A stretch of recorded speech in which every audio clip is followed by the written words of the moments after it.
In this video, I'm about to show you how to migrate Pi to mainnet wallet. So let's just do that. So you can see we have, first of all, if I click onto this option and if I scroll down below, we have this mainnet checklist. So we got a lot of steps here, total are 9.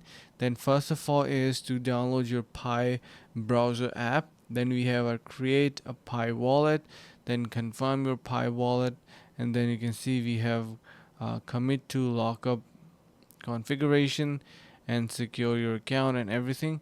And once you do this, you will be able to simply get eventually at the point, which is the final step, number 9th, migrate to mainnet. And that's how you can migrate. So make sure to complete one by one all of these. You can see I've done a couple of them, 1, 2 and 5, and once you do all of these, you will be able to good to go. So I hope this helps. Thank you so much for watching. Stay tuned for more and see you in the next video.